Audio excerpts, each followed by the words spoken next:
Bupati kami persilakan untuk kembali ke tempat hero.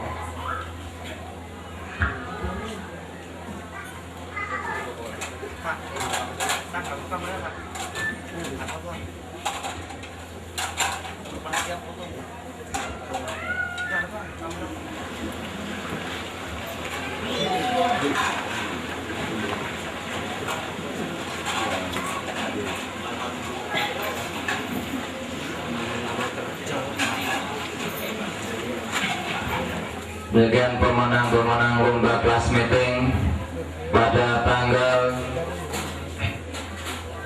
11 sampai 13. Demikian adalah pemenang-pemenang lomba kelas meeting.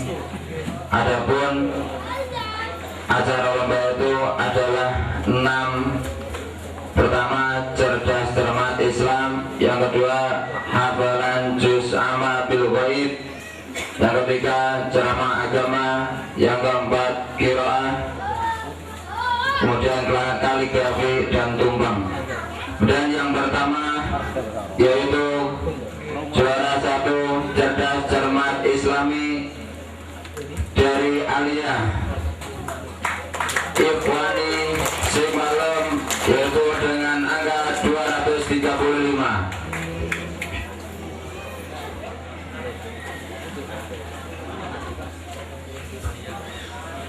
Kepada akhi Ikhwani kami aturkan untuk maju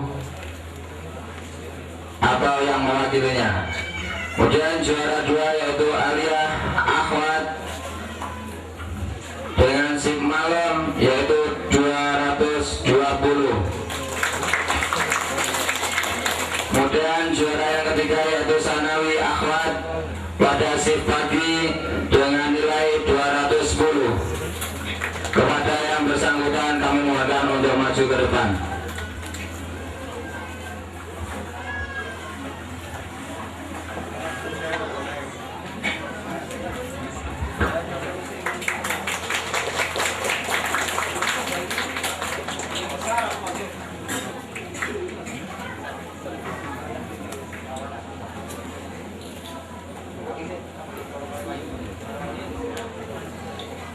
Terima kasih pada Pak juara untuk bisa kembali. Kemudian yang kedua yaitu lomba hafalan juz amma secara bil ghaib.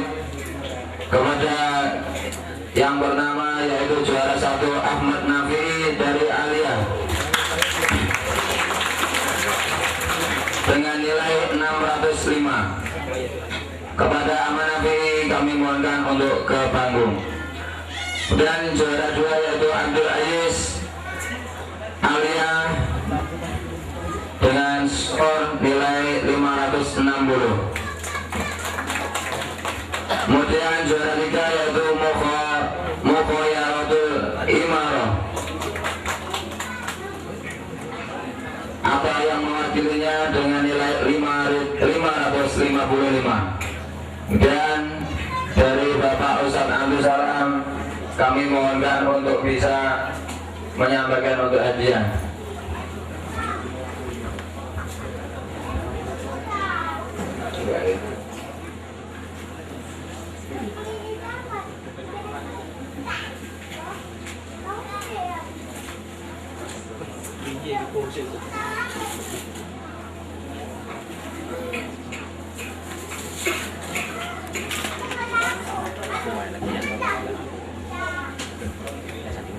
Terima kasih kepada Ustadz dan dimohonkan untuk kembali para juara. Kemudian yang ketiga yaitu lomba tumbang, yang insya Allah juara 1 adalah kelas Aliyah dengan skor 170. Kepada Aliyah atau yang mewakilinya kami aturkan ke panggung. Kemudian yang kedua yaitu juara 2 kelas Sanawi dengan skor 160. Dimohonkan untuk kelas Sanawi untuk bisa maju ke depan atau yang mewakilinya.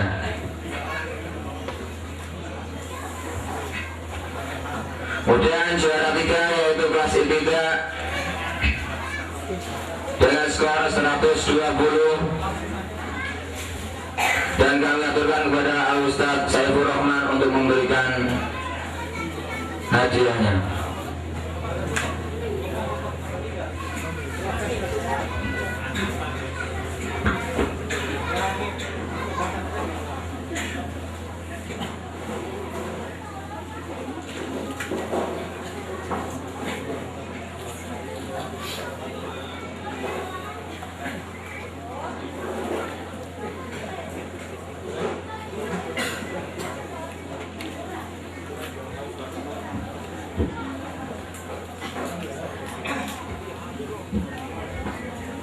Kepada Ukti Muslihatun dan Isnatun Hasanah kami mohonkan untuk ke depan. Kemudian juara ketiga yaitu Waloyo Suryati dengan nilai 220.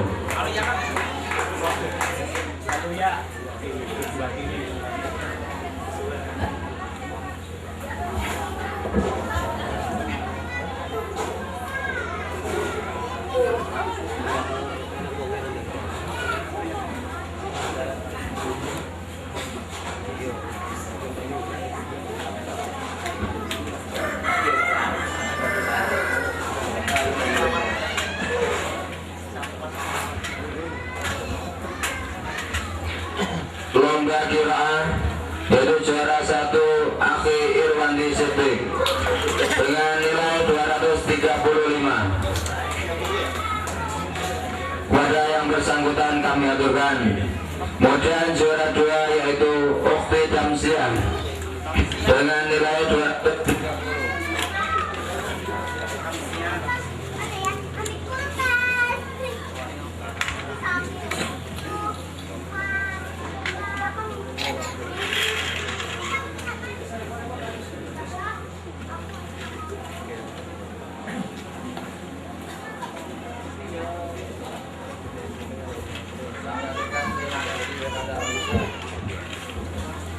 Juara kaligrafi juara 1 yaitu Akhi Sugiarto dengan nilai 750.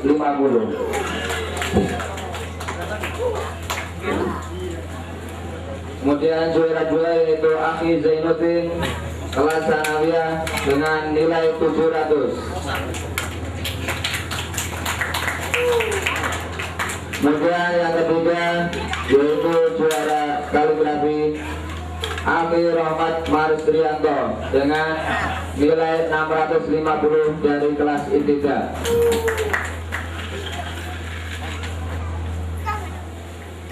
Kepada Rahmat Maristrianto untuk bisa ke depan. Kepada Al Ustaz Ali Bastami untuk bisa menyerahkan kenang-kenangan.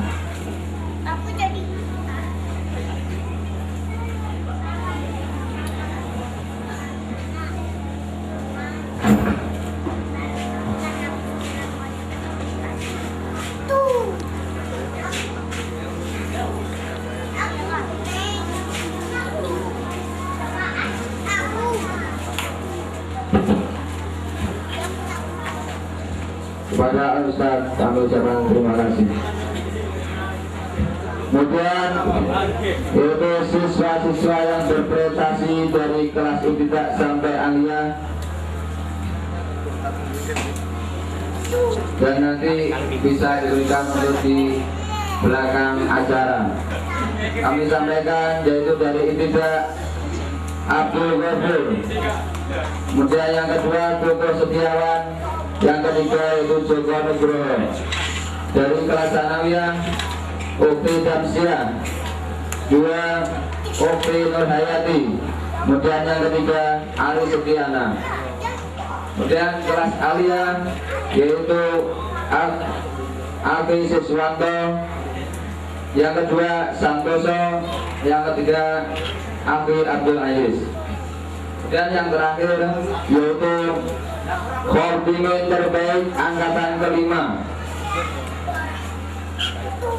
Kami aturkan kepada Ukti Badriah. Kepada Ukti Badriah kami aturkan untuk ke depan. Lebih khusus kepada Al Ustaz Imam Masrukin kami aturkan untuk memberikan kenang-kenangan.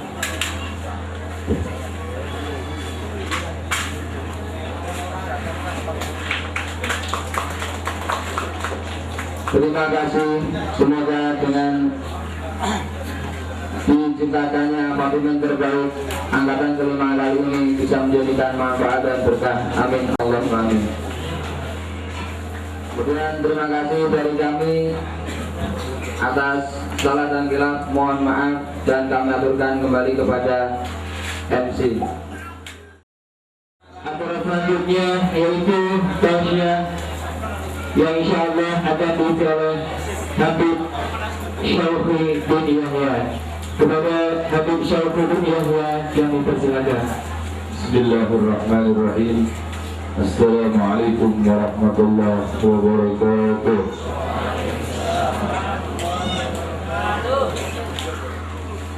Alhamdulillah, alhamdulillah alladzi ja'ala al-Qur'ana rabi'a qulubina wa nura absarina wa jala ahzabina wa dhahaba humumina.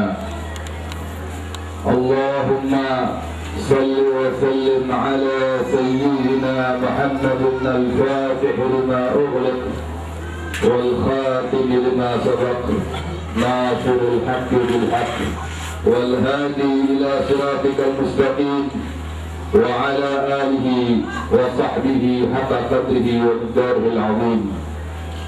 Bismillah ma syaa Allah la yasuqul khaira illa Allah.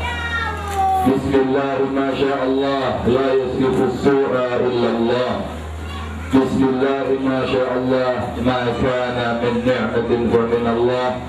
Bismillah ma syaa Allah la hawla wa la quwwata illa billahil 'aliyyil 'azim.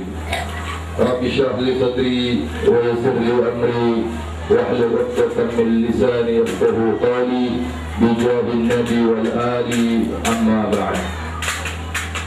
Al-mukarram wal muhtaram مدير المدرسة مرتل القرآن وجميع الأساتذة والأستاذات وجميع الإخوان serta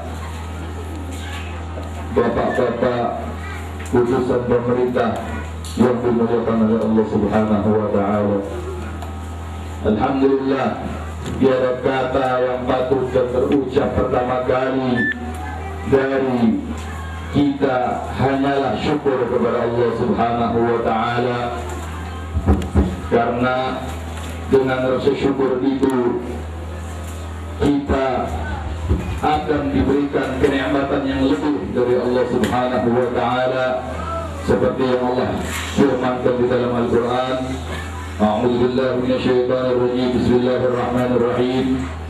La in syakartum la azidannakum wa la in kafartum inna 'adzabi lasyadid. Al-ayat.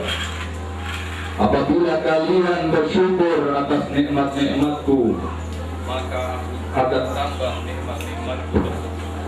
Dan apabila kalian kufur atau tidak bersyukur atas nikmat-nikmatku, maka ingatlah, kata Allah Subhanahu wa taala, bahwa azabku sangatlah pedih. Shadaqallahul azim wa sadaqallah Rasulahu wa nabiyuhul karim wa nahnu ala dzalika minasyahidin asy-syakirin. Dan juga seperti yang dikatakan oleh Imam Ali karamallahu wajhah, asyukru amanun, asyukru ala ni'ami amanun li zawaliha. Syukur atas kenikmatan-kenikmatan yang Allah berikan kepada kita itu adalah satu jalan agar kenikmatan tersebut tidak luput daripada diri kita, agar nikmat tersebut tidak hilang daripada diri kita, agar nikmat tersebut tidak dicabut oleh Allah daripada diri kita. Itu yang dikatakan oleh Imam Ali karamallahu wajhah. Dan juga para ulama mengatakan asyukru huwa sarful abdi jami'a ma an'ama Allahu alaihi lima khuliqa li ajli. Syukur adalah menggunakannya seorang hamba dari nikmat-nikmat yang Allah berikan kepadanya untuk sesuatu yang untuk sesuatu yang seyogyanya kenikmatan tersebut diberikan kepada dia. Satu contoh, kita diberikan kenikmatan mata oleh Allah Subhanahu wa taala. Sebagai tanda syukur kita kepada Allah Subhanahu wa taala, mata yang Allah berikan kepada kita, kita gunakan untuk selalu beribadah kepada Allah Subhanahu wa taala dengan melihat Al-Qur'an, dengan melihat kata-kata atau sabda-sabda Nabi Muhammad sallallahu alaihi wasallam, dengan melihat keindahan-keindahan alam yang Allah ciptakan untuk kita, dengan bertafakkur dengan kenikmatan-kenikmatan Allah yang ada di dunia ini. Itu adalah salah satu contoh syukur kita kepada Allah Subhanahu wa taala atas kenikmatan mata yang Allah berikan kepada kita. Kemudian Allah Subhanahu wa taala memberikan kenikmatan tangan kepada kita. Kita gunakan untuk beribadah kepada Allah Subhanahu wa taala. Kita gunakan untuk beramal baik, untuk beramal saleh, untuk bersedekah, menunaikan zakat dan lain-lain sebagainya.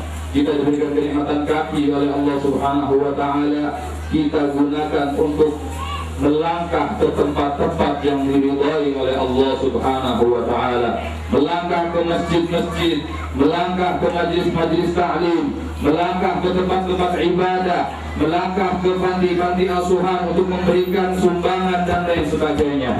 Itu namanya tanda syukur kita kepada Allah Subhanahu wa taala. Jangan kita gunakan kenikmatan-kenikmatan yang Allah berikan kepada kita untuk bermaksiat kepada Allah Subhanahu wa taala. Na'udzubillah. Apabila kita bermaksiat kepada Allah Subhanahu wa taala, berarti kita tidak bersyukur kepada Allah Subhanahu wa taala, dan Allah akan menurunkan azabnya kepada kita. Na'udzubillah. Mudah-mudahan kita semuanya ini dijadikan oleh Allah Subhanahu wa taala sebagai orang-orang yang bersyukur kepada Allah Subhanahu wa taala. Dan perlu kita ketahui semuanya bahwa orang-orang yang bersyukur di muka bumi ini hanya segelintir orang saja. Pada zaman Sayyidina Umar bin Khattab radhiyallahu taala anhu, ketika beliau bertawaf mengelilingi Ka'bah, beliau melakukan ibadah umrah. Beliau bertemu seorang pemuda yang sedang bertawaf juga melakukan ibadah umrah. Beliau mendengar ketika pemuda itu mengelilingi Ka'bah selama 7 kali. Apa yang pemuda ini baca? Dia membaca Allahumma ij'alni minal khalil, Allahumma ij'alni minal khalil, Allahumma ij'alni minal khalil. Terus pemuda ini membaca doa tersebut. Sayyidina Umar bin Khattab selaku khalifah, selaku Amirul Mukminin pada waktu itu, terheran-heran kepada pemuda ini. Setelah selesai tawaf, kemudian melakukan sa'i. Setelah sa'i di padang Bukit Marwah, dipanggillah pemuda itu oleh Sayyidina Umar bin Khattab. Ditanya pemuda itu oleh Sayyidina Umar bin Khattab, wahai pemuda, kenapa ketika engkau bertawaf mengelilingi Ka'bah selama 7 kali, engkau tidak membaca doa-doa yang diajarkan oleh baginda besar Nabi Muhammad sallallahu alaihi wasallam? Pemuda itu dengan tenang, dengan bijaksana dia menjawab, wahai Amirul Mukminin, bukankah Rasulullah sallallahu alaihi wasallam menyuruh kita agar banyak berdoa ketika kita bertawaf mengelilingi Ka'bah? Dan aku berdoa kepada Allah Subhanahu wa taala agar aku dijadikan daripada golongan orang-orang yang sedikit. Ditanya lagi oleh Sayyidina Umar bin Khattab, kenapa engkau berdoa demikian, menjadi golongan orang-orang yang sedikit? Kata pemuda tersebut mengatakan, bukankah Allah Subhanahu wa taala mengatakan di dalam Al-Qur'an, wa qalilun min ibadiyasy syakur, dan sedikit sekali daripada hamba-hambaku yang bersyukur kepadaku, kata Allah Subhanahu wa taala.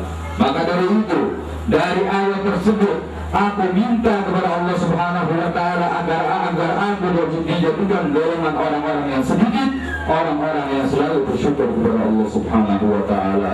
Allahumma salli ala sayyidina Muhammad wa ala ali sayyidina Muhammad. Itulah syukur kita kepada Allah Subhanahu wa taala. Dan yang kedua, salawat dan salam tak lupa kita hadiahkan kepada junjungan kita Nabi besar Muhammad sallallahu alaihi wasallam. yang selalu memperhatikan kita, yang selalu menyayangi kita, yang selalu Raufur Rahim kepada kita.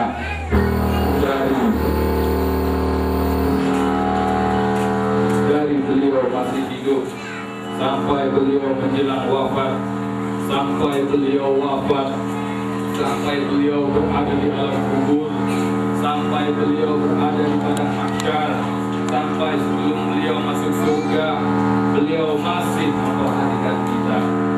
Ketika beliau hidup, Nabi Muhammad SAW ketika beliau hidup, beliau selalu melakukan salat tahajud setiap malamnya sampai kaki beliau bengkak.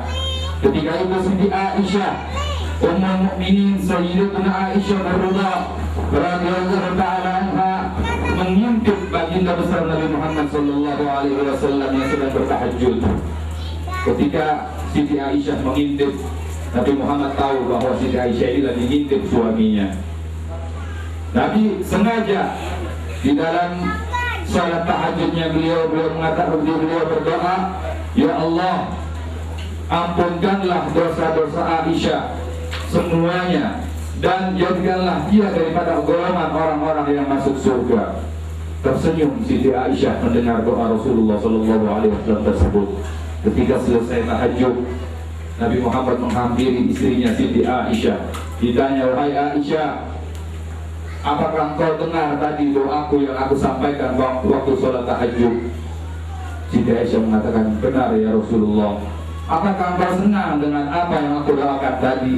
Senang wahai Rasulullah. Bagaimana aku tidak senang? Aku didoakan dosa-dosaku diampuni oleh Allah Subhanahu wa ta'ala, dan aku dijadikan penghuni surga oleh Allah Subhanahu wa ta'ala, dan yang mendoakan aku adalah Nabi, kekasih Rasul, kekasih Allah Subhanahu wa ta'ala. Ketahuilah wahai Aisyah, kata Nabi Muhammad, setiap aku melakukan sholat tahajud tiap malam, aku mendoakan umatku lebih daripada aku mendoakan engkau wahai Aisyah. Itu cinta Nabi Muhammad SAW, sayang Nabi Muhammad SAW kepada kita sebagai umatnya. Di waktu hidup beliau demikian. Ketika beliau ingin dijemput oleh ajalnya, apa yang keluar dari mulut beliau? Ummati, ummati. Sampai beliau bertanya kepada Malaikat Jibril, wahai Malaikat Jibril, apabila aku meninggal nanti, bagaimana keadaan umatku? Yang dipikirkan oleh Nabi Muhammad adalah umatnya, kita umatnya. Kadang kita Masya Allah lupa kepada Nabi Muhammad SAW, menjauh daripada Nabi Muhammad SAW, banyak melanggar perintah Nabi Muhammad SAW. Mari kita proteksi diri kita masing-masing. Kemudian di alam kubur, Nabi juga masih perhatian kepada kita, masih memperhatikan umatnya, sehingga di alam kubur beliau minta kepada Allah Subhanahu wa ta'ala agar semua amal umatnya ini dilaporkan kepada beliau setiap minggunya, setiap malam Senin dan malam Jumat. Semua amalan kita dilaporkan kepada Nabi Muhammad SAW. Apabila amal kita baik, tersenyum Nabi Muhammad SAW. Tapi amal kita buruk, banyak maksiatnya, beliau mendoakan kita agar kita diberi hidayah oleh Allah Subhanahu wa ta'ala. Di padang mahsyar juga demikian. Ketika manusia dibangkitkan oleh Allah Subhanahu wa ta'ala, anak lari daripada orang tuanya, kakak tidak tahu mana adiknya, bapak tidak tahu mana anaknya, karena masing-masing pada waktu itu merasa bingung.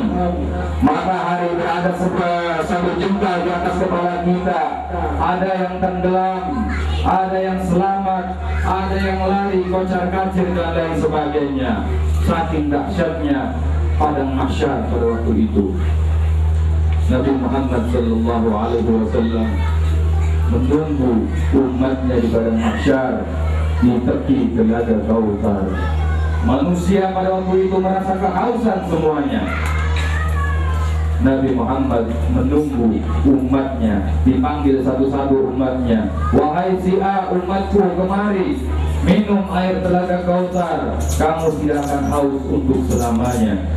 orang yang meminum air telaga Kautsar Nabi Muhammad SAW nanti di padang mahsyar, dia tidak akan merasa haus untuk selamanya. Dan siapa umat-umat Nabi Muhammad SAW yang akan dipanggil tersebut di padang mahsyar?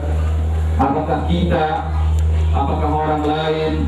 Ada tanda-tanda umatnya Nabi Muhammad SAW. Umat Nabi Muhammad seperti dikatakan dalam hadis nanti di hari kiamat, mereka ghurran muhajjalin min athari sujud. Mereka seperti kuda ghurran muhajjalin, kuda yang mukanya putih, tangannya putih, kakinya putih, min atharil wudu, daripada bekas tanda daripada wudu. Itu yang bakal dipanggil oleh Nabi Muhammad SAW. Apabila orang yang ghurran muhajjalin tersebut mukanya putih, tangannya putih, kakinya putih, otomatis dia ahli ibadah kepada Allah Subhanahu wa Ta'ala. Dia ahli salat, dia ahli membaca Al-Quran, dia tidak pernah bermaksiat kepada Allah Subhanahu wa Ta'ala. Itu yang bakal dipanggil oleh Nabi Muhammad untuk meminum air telaga Kautsar. Apakah kita yang mengaku umatnya Nabi Muhammad ini, apa ada tanda pada diri kita seperti tanda yang disampaikan oleh Nabi Muhammad SAW tadi, ghurran muhajjalin? Kita introspeksi diri kita masing-masing, kita perbaiki apabila diri kita masih belum mencapai target yang ditargetkan oleh Nabi Muhammad SAW tersebut. Kita perbaiki amal ibadah kita mulai saat ini. Kemudian setelah di padang mahsyar, di mizan, ketika di mizan amal ibadah kita ditimbang oleh Allah Subhanahu wa Ta'ala, Nabi Muhammad sudah ada di samping timbangan tersebut. Ketika beliau melihat umatnya, amal umatnya ditimbang, amal baiknya lebih berat daripada amal buruknya, beliau tersenyum. Apabila amal buruknya lebih berat daripada amal baiknya, beliau mengeluarkan secari kertas dari saku beliau yang berupa syafaatul uzma, diberikan kepada ditimbangan amal kebaikan sehingga menjadi lebih berat dan lolos orang tersebut daripada api neraka. Kemudian beliau menunggu juga siratal mustaqim, yang mana siratal mustaqim seperti di dalam kitab-kitab dijelaskan, lebarnya siratal mustaqim tidak lebih lebar daripada rambut dibagi menjadi 7, tidak lebih tajam daripada 70 pedang. Nabi Muhammad SAW menunggu di ujung siratal mustaqim. Ada umatnya yang lari seperti seperti kilatan cahaya, beliau senang. Ada yang berlari biasa, beliau senang. Ada yang merangkak tapi selamat, beliau senang. Ada yang apa bahasa Jawanya, ngesot, ya, ngesot sampai ke ujung, selamat, beliau senang. Ada yang melanjutkan sampai tidak bisa, sampai dia terjebak di api neraka, na'udzubillah. Nabi Muhammad SAW merasa sedih. Di ujung siratal mustaqim, di bawah arsy Allah Subhanahu wa Ta'ala, beliau menunggu kita tidak masuk ke dalam surga duluan. Bahkan beliau menunggu kita dan bersujud di bawah arsy Allah Subhanahu wa Ta'ala, tidak mengangkat kepala beliau yang mulia sampai Allah Subhanahu wa Ta'ala mengatakan, ya Muhammad, wahai Nabi Muhammad, irfa ra'sak, angkat kepalamu, jangan kamu sujud terus menerus. Aku kasihan kepadamu, kata Allah Subhanahu wa Ta'ala. Sal tu'ta, apa yang kamu minta aku akan beri. Apa saja yang kamu minta aku akan beri, karena aku adalah kekasihku, wahai Muhammad. Washfa' tushaffa, dan kamu minta syafaat, aku akan berikan syafaat kepada umat-umatmu yang masuk ke dalam neraka. Kemudian mengangkatlah kepala Nabi Muhammad SAW, dan beliau merasa ridha dengan pemberian Allah Subhanahu wa Ta'ala, dan umat-umatnya diangkat oleh Allah Subhanahu wa Ta'ala, semuanya masuk ke dalam surga bersama Nabi Muhammad SAW. Itu cinta kasih Nabi Muhammad kepada kita. Sekarang apa balasan kita kepada Nabi Muhammad SAW? Allahumma salli wa sallim ala sayyidina Muhammad wa ala ali sayyidina Muhammad. Bapak-bapak, ibu-ibu, para hadirin jamaah Madrasah Quratul Quran rahimahumullah. Nabi Muhammad sallallahu alaihi wasallam bersabda di dalam satu hadisnya, qala Rasulullah sallallahu alaihi wasallam, in taraktu fikum amrayni inni taraktu fikum amrayni in tamassaktum bihima lam tadillu ba'daha abada, kitaballah wa itrati ahli baiti aw kama qala. Ada versi lain mengatakan kitabullah wa sunnati, tapi ulama mentashih hadis ini dengan kitabullah wa itrati. Yang pertama ini kitabullah wa itrati. Aku, kata Nabi Muhammad SAW, meninggalkan kepada kalian dua perkara yang apabila kalian memegang dua perkara tersebut, kalian tidak akan tersesat untuk selamanya. Yang pertama adalah kitabullah, Al-Quran, yang Allah berikan kepada Nabi Muhammad, yang Allah turunkan kepada Nabi Muhammad dan disampaikan kepada kita sebagai wahyu. Di situ terdapat aturan-aturan Allah, di situ terdapat larangan-larangan Allah, di situ ada cerita-cerita nabi-nabi yang terdahulu, umat-umat yang terdahulu. Al-Quran sebagai kitab penutup daripada kitab-kitab yang lainnya. Al-Quran sebagai dusturul ummah Muhammadiyah, sebagai pedoman umat Nabi Muhammad sallallahu alaihi wasallam yang harus kita pegang betul-betul. Ini Al-Quran, satu mukjizat yang Allah berikan kepada Nabi Muhammad sallallahu alaihi wasallam, yang mana orang-orang kafir pada waktu itu, orang-orang Quraisy, mereka yang ahli syair, mereka kalah dengan Al-Quran, dengan mukjizat yang Allah berikan kepada Nabi Muhammad yang berupa Al-Quran. Sehingga Sayyidina Umar bin Khattab ketika beliau masih menjadi orang musyrik, belum memeluk agama Islam, beliau mampir ke tempat adiknya. Adiknya waktu itu telah masuk Islam. Ketika dia sampai pintu rumahnya, beliau tidak langsung masuk mengetuk pintu. Apa yang beliau dengar? Adiknya sedang membaca surat Taha.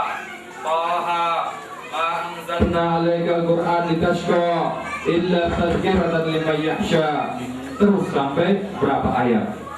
Sayyidina Umar bin Khattab yang terkenal gagah berani, beliau berhenti merenungi isi daripada surat Taha tersebut. Kemudian beliau meneteskan air mata, betul mengakui dengan keagungan Al-Quran, dengan kerasulan Nabi Muhammad SAW. Kemudian beliau langsung menutup pintu, dan adiknya merasa ketakutan karena Sayyidina Umar waktu itu terkenal orang yang paling keras menentang Islam. Setelah masuk, Sayyidina Umar bin Khattab minta diantar oleh adiknya menemui baginda besar Nabi Muhammad SAW. Takut adiknya dan iparnya tidak berani mengantarkan beliau. Akhirnya dipaksa, beliau akhirnya diantarkan ke baginda Nabi Muhammad SAW. Setelah sampai ke hadapan Nabi Muhammad SAW, mengetuk pintu, siapa di luar? Kata Nabi Muhammad, Umar bin Khattab. Para sahabat yang di belakang Nabi bersiap-siap menghunuskan pedangnya untuk berperang. Apabila Sayyidina Umar ngamuk di situ, mereka siap-siap untuk melawan Umar bin Khattab. Ketika dibukakan pintu oleh sahabat yang lainnya, langsung Sayyidina Umar bin Khattab bersimpuh di hadapan Nabi Muhammad SAW dan membaca dua kalimat syahadat di hadapan Nabi Muhammad SAW. Kata Nabi Muhammad SAW, betul, doaku telah dikabul oleh Allah Subhanahu wa Ta'ala. Beliau pernah berdoa, ya Allah, Allahumma aizzal Islam bi ahadi Umarain.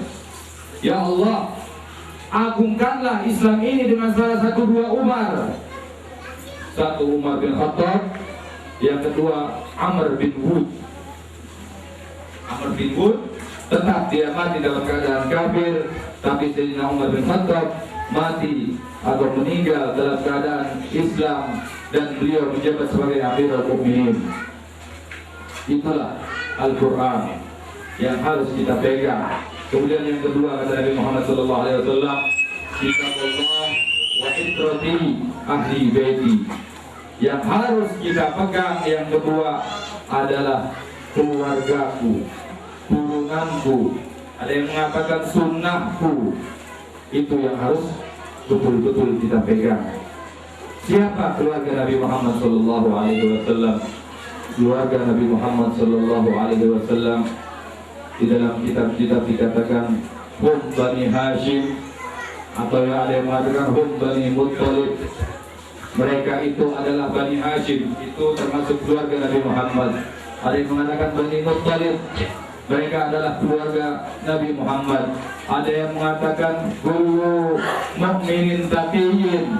Ada yang mengatakan semua orang yang mukmin yang bertakwa kepada Allah Subhanahu wa taala itu termasuk keluarga Nabi Muhammad.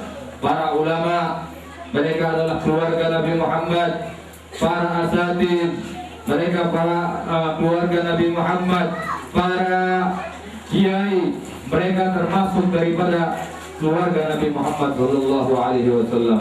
Maka dari itu, apabila kita berpegang kepada kitabnya Allah Subhanahu wa taala yang berupa Al-Qur'an, kemudian kita berpegang kepada ulama-ulama, insyaallah lan tadillu ba'daha abada. Kalian tidak akan tersesat setelah kalian memegang dua hal tersebut untuk selamanya.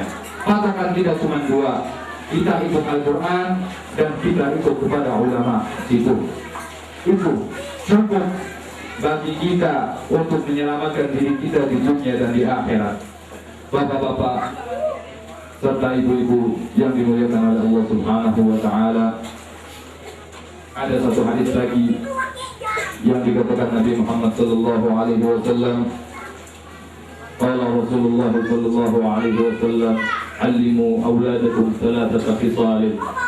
Ajarilah anak-anak kalian ini satu bekal bagi orang-orang tua yang punya anak-anak, dan juga satu bekal bagi madrasah ini yang mempunyai anak-anak didik. Sama, semuanya anak-anak kita semuanya. Alimu auladakum thalathata khisal. Ajari anak-anak kalian 3 hal, kata Nabi.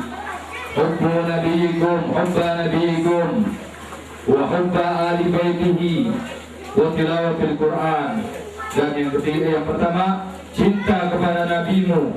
Kemudian yang kedua, cinta kepada keluarganya. Dan ketiga, tilawatil Qur'an. Yang ketiga adalah membaca Al-Quran. Ajarilah anak-anak kalian 3 hal. Cinta kepada nabimu. Kalau orang mau cinta, mesti kenal dulu. Betul. Kalau tidak kenal, boro-boro nanti langsung cinta. Harus kenal dulu. Hubba nabiyikum, cinta kepada nabi kalian. Kalau mau kenal, cinta.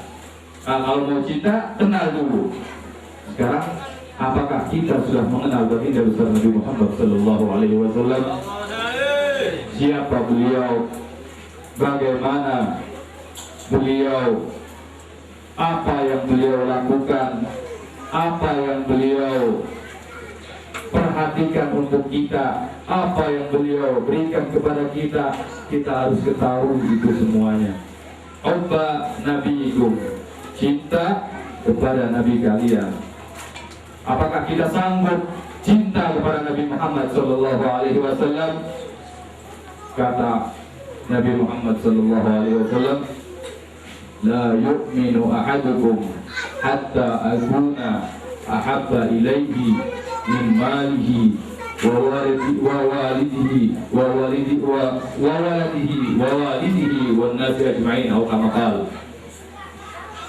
Tidak sempurna imannya seseorang, kata Nabi Muhammad SAW, sampai aku dijadikan olehnya atau aku lebih dicintai olehnya daripada dia mencintai harta, daripada dia mencintai orang tuanya, daripada dia mencintai anak-anaknya, daripada dia mencintai semua manusia. Aku dijadikan nomor satu, kata Nabi Muhammad SAW. Kalau sudah aku dijadikan nomor satu sebagai orang yang dia cintai, maka dialah orang yang beriman kepada Allah Subhanahu wa Ta'ala. Sanggup kita cinta, kita jadikan Nabi Muhammad SAW sebagai orang yang pertama kali kita cintai. Kalau kita sanggup, itu kewajiban bagi kita.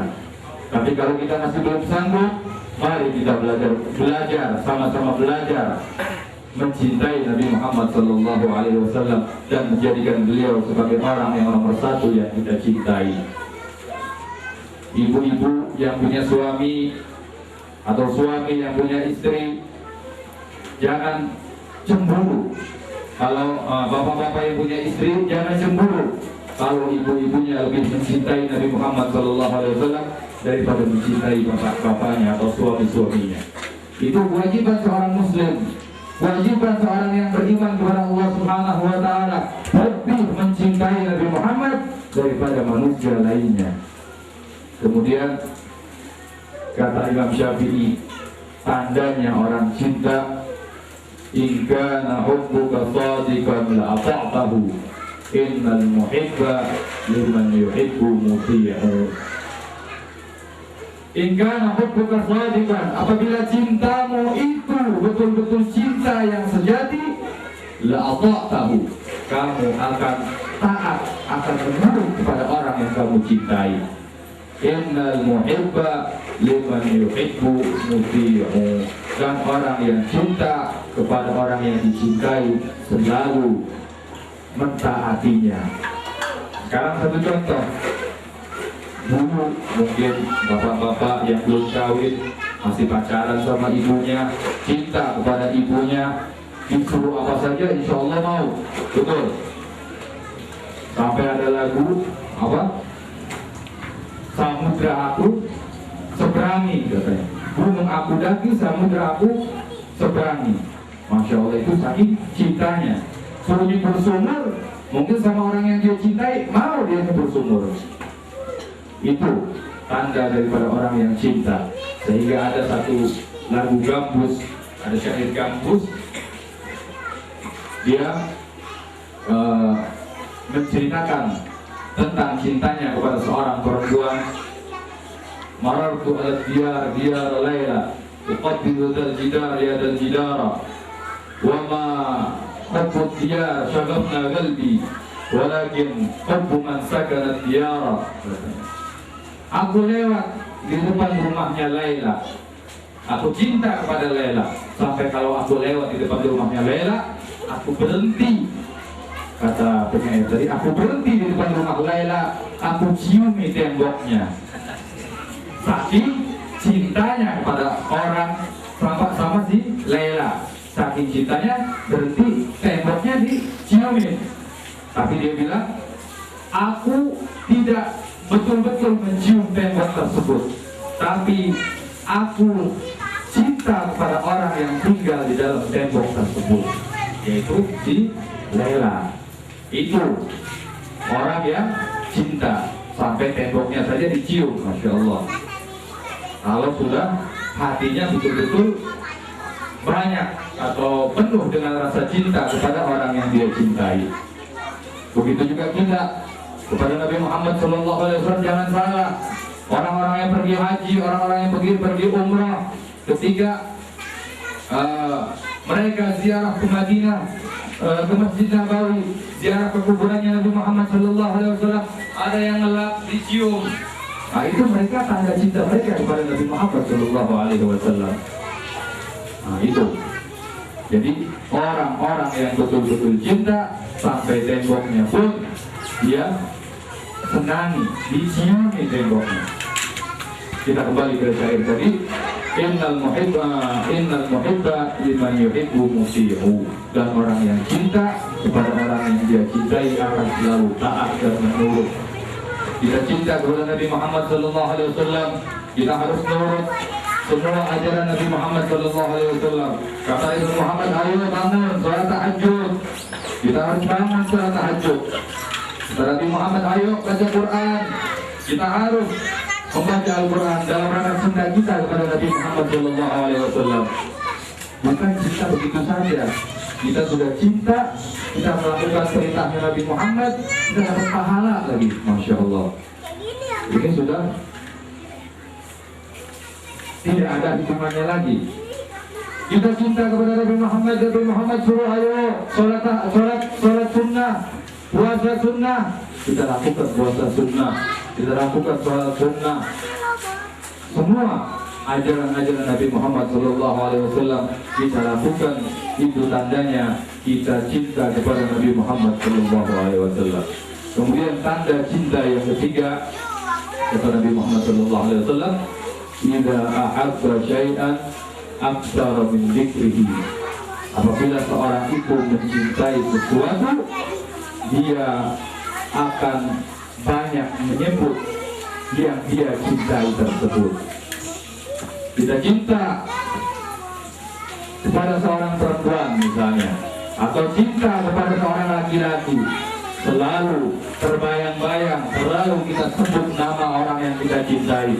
Kadang dalam mimpi pun kita sebut, kita ngelindur, bahasa Jawanya ya apa? Igo. Kita ngigo, kita sebut nama orang yang kita cintai tanpa disadari oleh diri kita.